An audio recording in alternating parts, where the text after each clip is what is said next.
Bonjour. Vous l'attendiez, la vidéo tant attendue que tout le monde voulait. La vidéo. Ça fait beaucoup d'attente. Ouais, non, mais attends, vraiment... on a fait 2 mois de... Bonne année. Et Meilleurs vœux. bonne santé. Toujours aussi peu de complicité 2020, en 2024. 2024, on ne change rien. Bonjour à tous. On a fait un arc Maroc qui était incroyable. Ouais. Franchement, on a pris beaucoup de plaisir pendant ces quelques jours. On a, en plus, maintenant, ça commence à faire plusieurs arcs qu'on fait, donc on peut comparer entre les différents pays et tout. Par exemple, la Chine. C'était pas pareil, c'était pas la même ambiance. Donc on va revenir un petit peu là-dessus. On va vous dire qu'est-ce qui nous a plu. Beaucoup de choses, vous l'imaginez. Qu'est-ce qui nous a pas plu aussi. Juste faire un petit débrief aussi de ce qui s'est passé, de vos commentaires et tout. Parce que Ah oui, ça c'est vrai. On a des choses à dire sur vos commentaires. on a rarement eu autant de commentaires déjà. Voilà. Et autant de commentaires constructifs. C'est vrai. Tu sais. C'est vraiment un peu vexant. D'habitude, vraiment les commentaires que des gens comme ça. Et là pour le Maroc, là il y avait des gens intelligents. Non, mais parce qu'on se posait beaucoup de questions un peu naïves. C'est vrai. Et il y a eu beaucoup de réponses bienveillantes et d'explications de machin, par exemple sur le coût de la vie dans le pays ou sur la nourriture, un truc comme ça. On n'avait juste pas les réponses et on posait des questions super naïves, mais vraiment il y a beaucoup de gens qui ont pris du temps pour nous expliquer. J'ai envie de dire, c'est l'arc de la bienveillance. Mention spéciale aux personnes dans l'avion qui m'ont conseillé justement les adresses comme celle de Snackamine, voilà, l'équivalent du flunch marocain. Ah Tev, Flunch n'est pas gratuit, par contre c'est simple d'utilisation et rapide. Mais qu'est-ce qui pourrait être aussi gratuit? Je sais pas, peut-être la première application que tu utilises chez Odoo. Eh oui, Odoo bien sûr. Alors si vous aussi vous avez envie de vous lancer dans l'aventure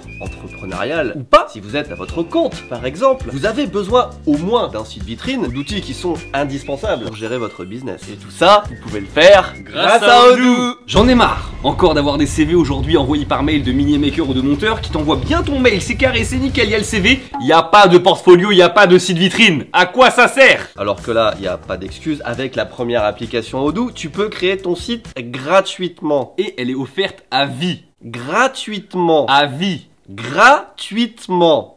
Vie. Une fois que tu as drag and drop un bloc sur ton site, tu peux utiliser la grille pour placer très facilement des photos où tu le souhaites. Et sur cette même photo, tu peux ajouter un effet d'animation pour dynamiser un petit peu le rendu, sans bien sûr que ça parte dans tous les sens. Et en parlant de photos, tu peux bien sûr les importer, mais tu as aussi accès depuis Odoo à Unsplash, une bibliothèque libre de droit. Et pour finir la police d'écriture, tu peux aussi en choisir une via Google Fonts pour avoir une personnalisation de ton site jusqu'au bout. C'est pas la première fois qu'on utilise Odoo, on sait que ça marche bien, vous le savez aussi. Ce qu'on va faire, c'est que on va faire un site pour vous présenter les adresses qu'on a visitées au Maroc. On va vraiment y passer que quelques minutes et vous avez le lien en description, comme ça vous allez pouvoir voir ce que ça donne. C'est intuitif, c'est tout ce qu'on aime, merci Odoo. Le lien est dans la description. La description, c'est ce qu'il y a en dessous de la vidéo. Donc, tu sais, Alors au début justement, on a été un petit peu critiqué sur les 2 premières vidéos, je pense. Ouais. Comme quoi, on sauçait un peu trop le Maroc, machin. C'est ça. Désolé, c'était littéralement notre mood du moment, hein. Enfin... Non, c'était en fait tout met dans une bonne ambiance, je pense. Tu sais, il fait bon, les gens sont gentils. Et ouais, tout. déjà la bouffe est bonne. Il fait bon, il fait beau. On galère sur rien. On va venir en plus en détail, mais en vrai, c'est juste fait plaisir en fait dans le pays. Donc. Et puis nous, on s'en fout de saucer un pays plus qu'un autre. Je veux dire, on n'est pas payé par le Maroc. On s'en bat les couilles. Oui, c'est clair, c'est clair. Tout était simple, quoi. En fait, le Maroc, c'est simple. Déjà, t'as pas besoin de visa. C'est à côté de la France. Enfin, t'arrives, tu poses l'aéroport est tout proche du centre-ville. Genre, t'as rien qui te stresse du tout. Que la Chine, c'était un vrai challenge. Voilà, donc franchement, il y a eu une petite différence. Quand on fait des restaurants, quand on fait dans des pays, on n'est pas invité ni rien. Ah oui.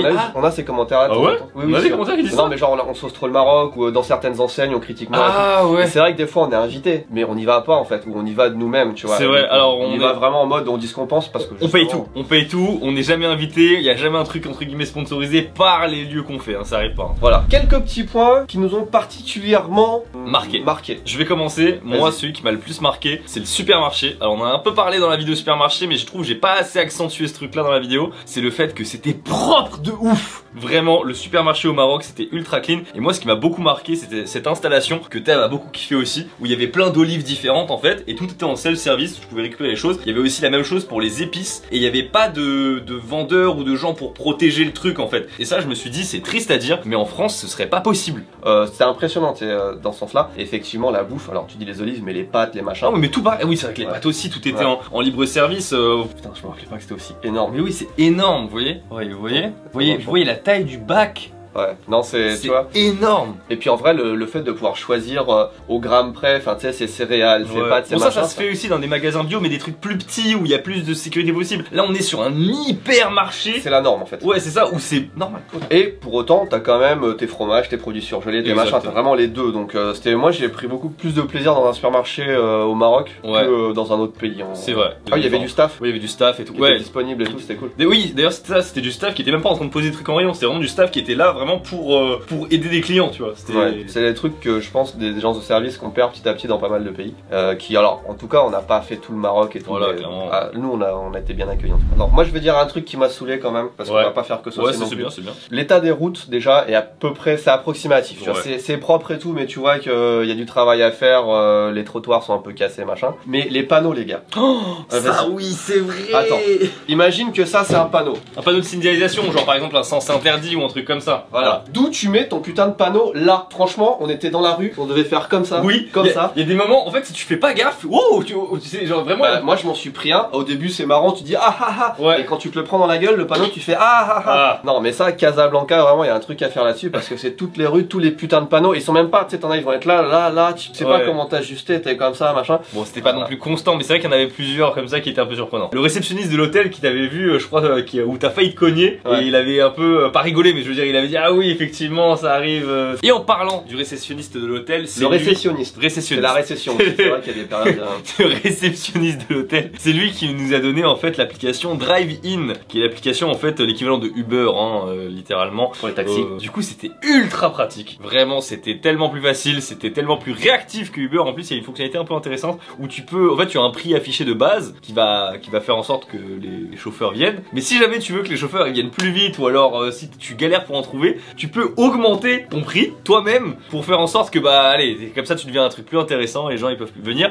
Sauf que on l'a pas su tout de suite parce que pour nous on demande une appli, on nous conseille cette appli, on met cette appli, ça marche, on est très content. On s'est rendu compte à la fin de notre voyage que cette appli, je sais pas si l'appli est illégale ou si c'est qu'il y a des gens qui sont pas autorisés. C'est ça. En fait, n'importe qui, grosso modo, parce qu'on se rendait compte que les voitures, les taxis, on se disait c'est des voitures un peu. N'importe qui peut faire. C'est pas un taxi, c'est pas un Uber, on savait pas trop. Ça. En fait, c'est juste n'importe qui se met sur l'appli et fait le taxi. C'est ça. Je pense c'est de l'argent qui est pas déclaré, machin. Enfin bref, il y a tout un bail comme ça. C'est ça. Et comment on l'a découvert? C'est ça qui est intéressant. Au moment où on arrive à l'aéroport, pour le retour, le chauffeur il baragouine 2-3 trucs et là je commence à comprendre que en gros, faut qu'on fasse en sorte qu'on se connaisse. Et là ça va un peu plus vite dans mon cerveau, je me dis OK d'accord, en fait le mec a pas le droit de faire ce qu'il est en train de faire, donc du coup ils vont faire semblant de faire en sorte qu'on se connaisse pour qu'il puisse nous déposer au dépose minute de l'aéroport. Sauf que au dépose minute de l'aéroport, il y a les flics. La police qui l'avait target et du coup on nous arrête et il nous demande qui vous êtes et tout. Moi je te connais, machin. Il nous dépose juste à l'aéroport, machin. Tout ça. Et il me demande mon passeport. Du coup moi je donne mon passeport et tout et je commence à flipper un petit peu. Je me dis oula, c'est quoi cette histoire? Finalement le flic du coup il s'entretient avec notre chauffeur. Je pense qu'il a dû se faire démolir. Mais lui on lui a pas rendu son permis de conduire. Je lui ai dis que tu t'étais un abonné. Genre je lui ai montré notre chaîne YouTube. Je lui ai dit que t'étais un abonné, que tu nous connais pas de fou, mais que t'as voulu nous dépanner et c'est pour ça que voilà. Apparemment il a eu une convocation quelque part. Ouais. Alors je pense cette appli tout le monde l'utilise apparemment parce que vraiment c'est celle qu'on nous a conseillé et je pense que c'était normal quoi pour nous l'utiliser et ça marche très très bien en effet. Mais voilà, je pense que la grande majorité des drivers sont pas taxis, sont pas enregistrés, etc. Donc ça vaut risque et péril et c'est surtout risque et péril de ceux qui l'utilisent. Petite transition prix. Les déplacements étaient vraiment pas chers. Alors c'est vrai que Casablanca, nous on disait que le salaire moyen était plus bas, etc. Et c'est vrai. Après on nous a quand même dit que Casablanca le niveau de vie était un peu plus élevé, c'était une ville un peu plus moderne, etc. Donc on sait pas trop en fait quel est en vrai le niveau de vie. Ce qui est sûr c'est que c'est pas cher. Pour nous en tout cas c'était pas cher. C'est vrai. Nous on arrive comparé à la France, comparé au Japon, putain. Tu te souviens le pain là aux œufs là qu'on a eu là? C'était même pas 1 euro, c'était genre 50 centimes je crois, comme ça. Ouf. On se fait un sandwich pour même pas 1 euro et un truc bon tu vois fait à la main devant toi. On est saucé. Les déplacements en taxi c'était pas cher. L'hôtel on avait une chambre d'hôtel. On avait plein centre-ville. On avait des appartes en fait. C'était vraiment très spécial. Genre on avait parce que moi j'avais jamais vu ça dans un hôtel. C'était vraiment plusieurs pièces mais vraiment bien délimitées. C'est-à-dire qu'on avait un salon, on avait une chambre, on avait une salle de bain, on avait une cuisine aussi. Le truc de prix, ce qui est bien, c'est qu'il y a vraiment une variété de prix. C'est-à-dire qu'il y a du vraiment pas cher, quelques centimes, à du très cher en fait. Et tu peux vraiment choisir ce qui te convient. Qu'au Japon, en France, c'est quand même limité à tout est relativement cher en vrai. Et si t'es pas cher, c'est vraiment de la merde. Alors que là, les trucs pas chers, c'est presque les meilleurs. C'est l'expérience qui est différente. Typiquement, là où quand on a mangé le couscous, c'était vraiment, il y avait un cadre, il y avait un standing, il y avait des serveurs, il y avait tout un 80 € pour deux, je le rappelle. Voilà, donc 80 € pour deux. En vrai, ça va largement pour nous. Mais mais c'est vrai que pour des Kazaouis, ça devait arracher la gueule, tu vois, c'est vraiment pas possible. Moi j'ai autant kiffé le couscous que j'ai kiffé ce sandwich à 50 centimes qu'on a mangé, tu vois. Les deux étaient incroyables, mais je préfère manger 160 sandwichs qu'un couscous. C'est vrai qu'on l'a pas encore senti, mais il y a aussi le flunch, tu vois. On était un peu milieu de gamme, voire un petit peu plus bas peut-être. Et niveau quantité, mais on n'en pouvait plus quoi. Ah oui, il y a des pays où des fois le Japon t'as pas beaucoup. C'est pour ça que vous nous voyez beaucoup manger aussi au Japon, parce que les portions sont pas incroyables. Là, putain, les portions. Ouais, tu te souviens de couscous, mec, tu vois. On dirait ils ont démoulé un seau dans l'assiette. Les entrées c'était presque des plats normaux déjà, tu vois. Oui, c'est ça qui m'avait choqué. Les kefta aux œufs là, mais j'étais en mode, mais c'était trop déjà. Ok, pour continuer, quelque chose qui m'a beaucoup surpris moi, c'est par rapport aux a priori qu'on avait. Moi j'étais surpris de ne pas me faire arnaquer. Alors c'était particulièrement dans la vidéo street food en fait. Je me suis dit, wow, on va se faire pigeonnac, ça à mort, tu vois. Mais en fait, limite, je m'attendais à ce qu'on se fasse pigeonner et c'est pas grave. Parce que j'ai vraiment pas eu cette sensation. Pour les jus, il y avait personne pour nous guider, tu vois. Il y avait personne, le mec il fixait son prix. Il y avait même pas de pancarte où il y avait le prix écrit dessus. Enfin, vous l'avez dit dans les commentaires que les prix étaient honnêtes. Je pense aussi aux escargots de la mamie. Les gens nous ont félicité d'ailleurs. Hein, ouais, c'est vrai, ça méritait les félicitations de son art. On a tanké, mais tu vois, typiquement le prix, tu sais, tu peux juste écouter quoi. Il y a pas de pancarte, il y a rien qui est fixé. Donc du coup, littéralement, tu payes tout ça. Et pourtant, on s'est pas fait arnaquer. Pour moi, la seule arnaque qu'on a eu littéralement, c'était le taxi quand on est arrivé, qu'on a pris le taxi pour aller en ville. Mais ça, j'ai envie de dire, c'est un peu culturel. Non, dans tous les pays, tu te fais un peu avoir sur le taxi. Ouais, après, on t'a donné un tarif et tout. Ouais, c'est ça. Alors nous, Casablanca, c'est moins touristique, beaucoup moins touristique que par exemple Marrakech. Et enfin, après, on y est pas allé, on sait pas, mais je pense qu'à Marrakech, il y a beaucoup plus de blancs qui sont pigeonnés, tu sais, ou arnaqués, ou alpagués, ou des machins comme ça. Alors que Casablanca, pas du tout. Je veux juste revenir sur l'anecdote des escargots. T'as un escargot qui a l'air vivant, tu vois, mort un peu sec, mais quand tu le tires, la deuxième moitié de l'escargot, c'est gluant de fou. On dirait vraiment un glaire ou un truc comme ça. Enfin, tu vois, t'as une partie un peu sèche et en fait, au début, on le mange et c'est bon de goût. Oui, c'est ça qui. On était assez surpris la première fois quand on a mangé tous les deux en même temps. Oh, en vrai, ça va, tu vois, le goût est bon. Ouais. Mais après, c'est la texture. Quand tu as la texture gluante et tout, et qu'une fois, tu commences à faire des tu réfléchis et ça va pas. Et c'est assez bizarre. Donc il y a des moments on s'habitue, des moments on s'habitue pas. On est content de les finir quand même. Il y a ceux qui ont dit que le meilleur c'était le bouillon, mais mec, le bouillon, il est imbuvable. Par contre, là, je suis désolé, mais il était salé et épicé. Épais, genre tu dis oh merde, c'est ouf. C'est genre au moins ou alors il te faut une carafe d'eau comme ça pour le tanker, je sais pas. C'est spécial. Les antennes là et tout, qui te regardent comme ça, tout sec.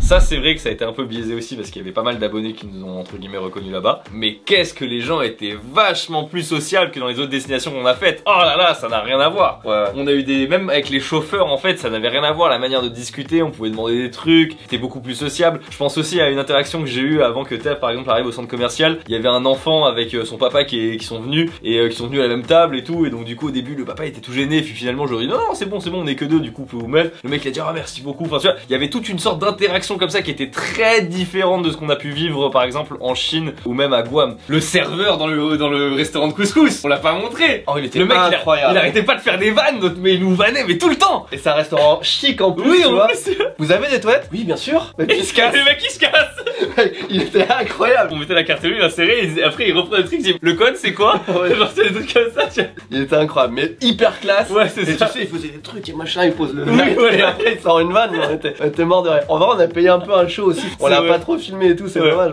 mais c'était vraiment spécial. Donc vraiment les gens, gros point positif. La caméra passe partout. Bon on avait un setup un peu. C'est vrai qu'on a changé notre setup un petit peu, mais quand même. Non vraiment y a aucun souci pour filmer. Genre les gens nous regardent bizarre ou quoi, c'est oh bah tu filmes, vas-y filme, tu vois. Genre ils en ont rien à foutre, voir ils sont curieux. Il y a une seule fois dans un supermarché, c'est vraiment on filmait devant la sécurité. Ouais on est à trop abusé là, on était devant la sécurité. On faisait vraiment en mode interview des gens. Mais même quand il nous l'a dit, c'était pas si agressif que ça, tu vois. Non, on s'est pas senti agressant, c'est juste dit merde, on aurait pas dû filmer. Ouais, on était cons, ouais. Ou même filmer dans la rue, t'as personne qui te calcule en fait, tout simplement. Ouais, mais quand même, c'était pratique. On revient dessus une dernière fois. Ah oui, non, le climat. C'est vrai qu'il faisait bon. En vrai, c'est un truc de fou. Alors, un avantage, il parle français, il y a plein de facilités et tout, c'est pas cher. Mais le climat, on arrive en décembre, on est en t-shirt. Oh, c'est incroyable. Ça te met de bonne humeur en vrai. On n'a pas à se soucier. Alors, peut-être qu'en été, c'est hyper chaud du coup. Le truc, c'est que on connaît que Casablanca. Et on nous a dit par contre pour la nourriture, ah oui tu vois par exemple un truc moins bien, c'est qu'on n'a pas vu de trucs typiques en fait. Je pense qu'il y a plein d'expériences qu'on peut avoir, des rues plus typiques, voir des déserts, des machins, c'est le Maroc tu vois, nous on est vraiment dans une ville et on nous a conseillé d'aller plus dans le sud, d'aller manger des trucs à Fès, d'aller plus à Marrakech et je suis sûr, enfin nous ça nous a donné envie en tout cas d'aller plus en profondeur. Casablanca c'était un bon truc pour nous parce que c'était facile, c'est une grande ville, il y avait tout à portée de main et tout et on n'a pas eu à réfléchir, mais aller plus dans le sud je suis sûr qu'il y a des trucs incroyables et du coup moi ça m'a donné envie de revenir. Pour être totalement totalement transparent. À chaque fois, on se dit bon, on va faire une vidéo sur les 10 points positifs et sur les 10 points négatifs. Là, on n'a pas assez de points négatifs. C'est impossible. Vraiment, tu vois. Donc à part, on se prend des panneaux dans la gueule, on a Ouais, pas ouais, franchement, mate le point négatif, quoi. Ouais, voilà. On se prend des panneaux dans la gueule, c'est tout. Donc, en tout cas, pour les vacances, Ouais. c'est incroyable. Pour nous, je pense que c'était le meilleur arc Ouais. à l'étranger. Clairement. Franchement, la Chine, moi j'adore la Chine, mais tu sais, plus en mode routard. Ouais. Là, la Chine, comme on l'a fait pour Tavel Louis, C'était dur. C'était dur, ouais. C'était dur. C'était dur sur tous les niveaux. La Corée, bah en vrai, c'est un peu osef. Bon, en tout cas Ouais. pour moi, parce que moi j'y suis allé plusieurs fois, comparé au Japon. C'est Moi, vrai. je trouve ça moins bien en vrai. En fait, c'est vrai honnêtement. qu'on est, en fait, quand on est en Corée, on est constamment dans la comparaison avec le Japon et c'est vrai que c'est dur de profiter de la Corée en tant que Corée. Guam, c'était une expérience culinaire incroyable parce qu'on avait envie de vomir Ah, à mais chaque ouais, repas. et puis même c'était facile, je me suis en rentré à la chambre d'hôtel, tu vois, on avait tourné la vidéo, j'étais en mode bon bah on chill, on se revoit dans 3 heures pour retourner manger et tout, mais c'était Ouais. puis même on avait trop hâte, tu sais, la vidéo couscous, on était comme ça là. Ouais, non, c'est vrai, ça. Et aussi, je tiens à dire quelle facilité de tourner des vidéos parce que vous l'avez vu dans la vidéo Street Food, on a voulu faire le couscous, on a dû switcher, on a pu switcher super facilement. Oui. Parce que comme on n'a pas de problème de déplacement, on n'a pas de problème de trouver des adresses, on n'a pas de problème. Et puis on a tout Ouais. à découvrir. C'est ça, on a tout à découvrir, du coup c'était super facile. Voilà. À vous de nous dire quels sont les pays qui vous chauffent, on vous avait Voilà. déjà demandé. Mais Maroc, tu vois, c'est vraiment le truc complètement outsider qu'on a jamais fait sur cette chaîne-là. Et pourtant, les gens étaient grave au rendez-vous. Donc Bah pour oui, moi, en ça plus, confirme, on plus- peut aller n'importe où. Plus on découvre et plus vous découvrez, je pense que c'est Voilà. ça aussi qui est intéressant. La prochaine vidéo, pour changer un petit peu, ce sera une vidéo au Japon. Voilà. On va la tourner bientôt, là on sait ce que ça va être sympa. Mais en tout cas, on a déjà plusieurs destinations en tête et enfin voilà, on a trop kiffé donc on repart cette année dans pas trop longtemps, c'est sûr. La vraie question, c'est est-ce qu'on fera l'Algérie en 2024? Moi j'aimerais bien. Sur ce, merci beaucoup d'avoir regardé cette vidéo. N'hésitez pas à lâcher un pouce bleu et les abonner. On vous dit à la prochaine. Tchuss.